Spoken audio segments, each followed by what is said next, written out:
Berikut pernyataan kontroversial para menterinya. Bapak Presiden Surunudin Dangga meradang buntut viralnya kasus guru honorer.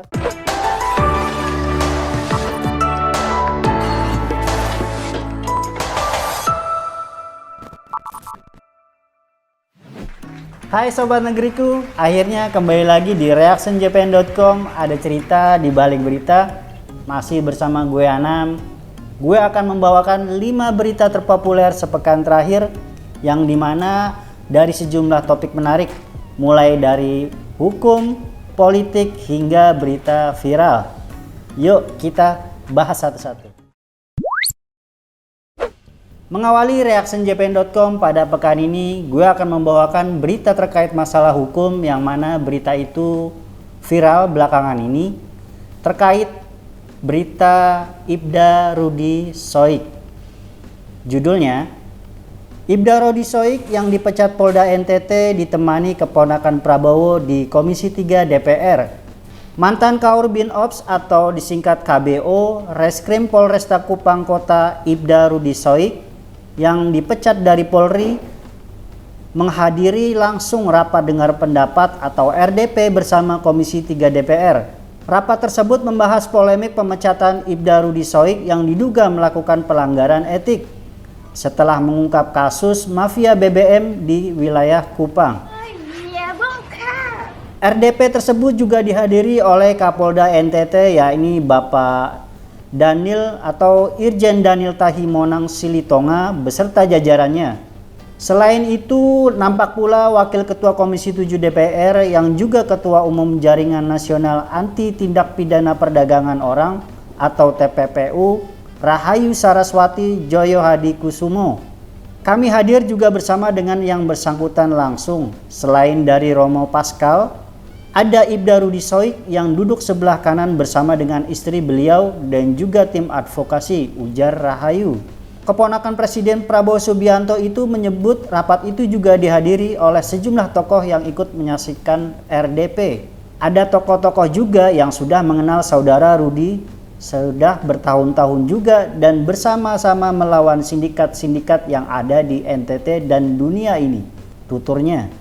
Berita perihal kasus Ibda Rudy Soik ini yang menggembarkan wilayah NTT, yakni di wilayah Kupang, mendapat komentar dari sejumlah sobat negeriku.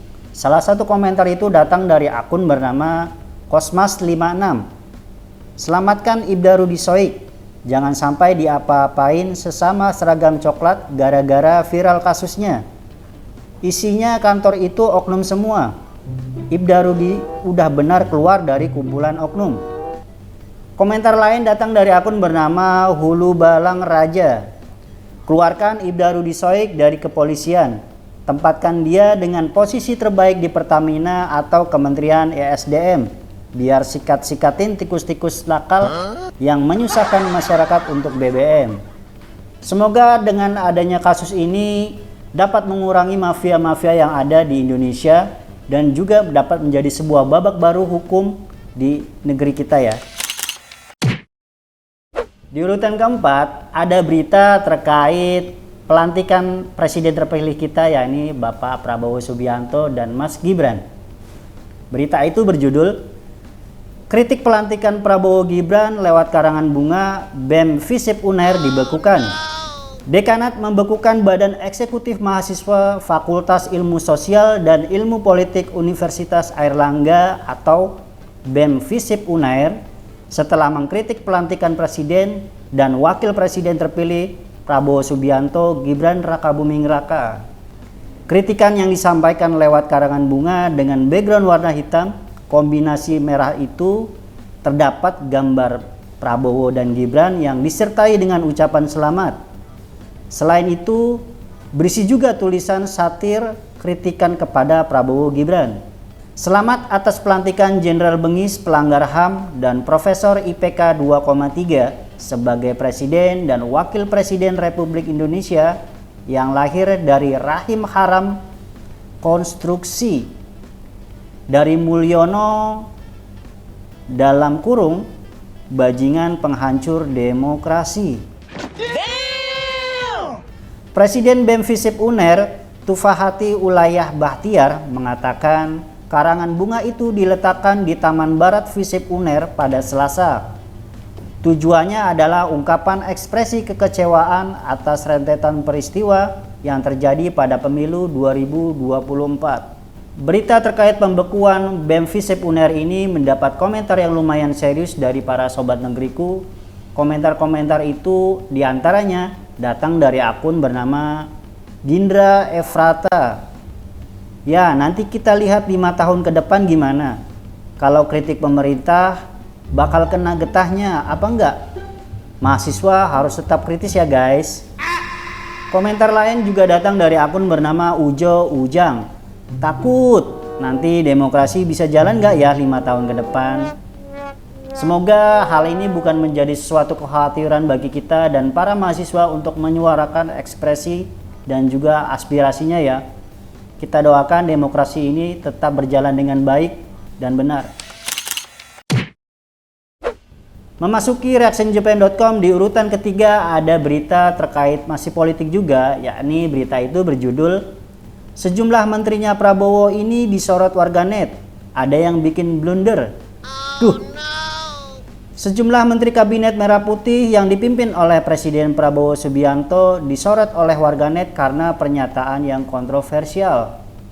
Diketahui para menteri tersebut baru saja menjabat seusai dilantik pada Senin 21 Oktober lalu. Berikut pernyataan kontroversial para menterinya Bapak Presiden kita, yakni Bapak Prabowo Subianto. Salah satunya dari Menteri Yusril Iza Mahendra yang menyatakan bahwa kasus 1998 itu tidak termasuk dalam pelanggaran HUM berat. Sementara itu pernyataan kontroversial lain juga datang dari Menteri Bapak Prabowo Subianto, yakni Menteri Natalius Pigai. Menteri HAM Natalius Pigai meyakini bahwa akan ada penambahan anggaran untuk kementerian yang akan dipimpinnya dalam rangka pembangunan HAM di Indonesia. Mantan komisioner Komnas HAM itu ingin anggaran bagi kementeriannya itu menjadi lebih dari 20 triliun. Wow, fantastis ya. Emang apa sih nggak boleh? Pernyataan-pernyataan kontroversial dari menterinya Bapak Presiden kita yang baru saja dilantik ini mendapat komentar yang lumayan serius. Komentar itu salah satunya datang dari akun Oki Syahdan yang mengatakan paling kocak yang minta dana 20 triliun untuk bangun kampus HAM, kerja belum udah minta proyekan. Siapa yang bisa menjamin penegakan hukum berjalan dengan 20 triliun? Komentar lain juga datang dari akun bernama Leticia Putri yang mengatakan gimmick terus. Ditunggu kerja nyatanya Pak Menteri, Bu Menteri. Kami rakyat Indonesia butuh sejahtera dengan iklim kerja dan kondusif, nggak butuh gimmick kalian. Jadi menurut kalian apakah ini gimmick? Memasuki berita urutan kedua, ada berita terkait yang masih viral hingga saat ini dan menjadi polemik di kalangan guru honorer. Berita itu berjudul temuan PGRI soal kasus guru honorer Supriyani bikin terperangah. Tega amat. Kasus guru honorer yakni Ibu Supriyani yang mengabdi di SDN 4 Baito, Konawe Selatan, Provinsi Sulawesi Tenggara masih viral di media sosial.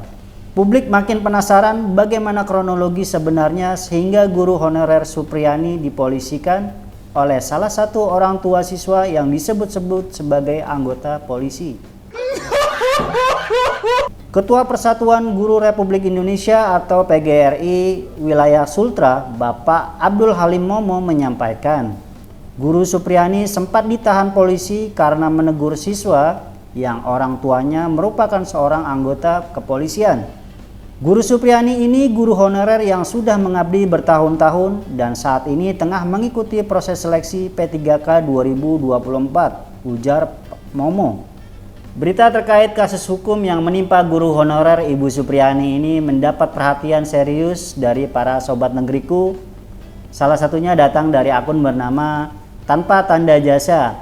Untuk Pak Polisi, suruh anak lu homeschooling aja daripada nyusahin guru. Lu pikir guru hanya ngurus anak lu doang? Lu ajar dulu budi pekerti ke anak lu, biar nggak nyusahin orang lain di luar. Komentar lain datang dari akun bernama Jenny bukan Blackpink yang mengatakan jadi guru itu berat. Dia hanya mengajar, mendidik, mengayomi puluhan dan ratusan anak yang bahkan bukan anaknya. Orang tua suka nyalahin guru, padahal anak mereka bersikap kurang ajar, bodoh, dan badung. Itu akibat dari lingkungan keluarga. Komentar gue setuju dengan komentar dari Jenny bukan Blackpink, yang mana orang tua tidak bisa lepas begitu saja dalam mendidik anaknya ya. Peran orang tua juga penting loh. Jadi buat kalian para orang tua, bersikap bijaklah dan jangan melepas tangankan soal pendidikan khususnya adab di lingkungan keluarga. Akhirnya sampai juga kita memasuki berita paling terpopuler di reactionjpn.com pekan ini. Berita itu masih terkait kasus hukum yang menimpa guru honorer Ibu Supriani. Berita itu berjudul Heboh kasus guru honorer Supriani, Bupati Meradang, Jabatan Camat Sudarsono melayang. Bupati Konawe Selatan Bapak Surunudin Dangga meradang buntut viralnya kasus guru honorer Ibu Supriani yang mana dituduh telah memukul anak anggota Polri. Surunudin pun mencopot jabatan Sudarsono Mangidi sebagai Camat Baito buntut viralnya kasus guru honorer Ibu Supriani tersebut.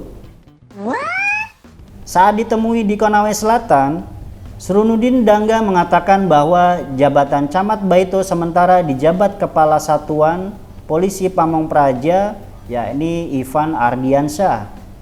Berita terkait pencopotan Bapak Camat wilayah Baito ini yang mana bisa dikatakan buntut dari viralnya kasus guru honorer Ibu Supriani ini mendapat komentar dari Sobat Negeriku. Salah satunya datang dari akun bernama Dido Andre. Kocak, ngamuk karena dilaporin, mending lu cari polisinya pak.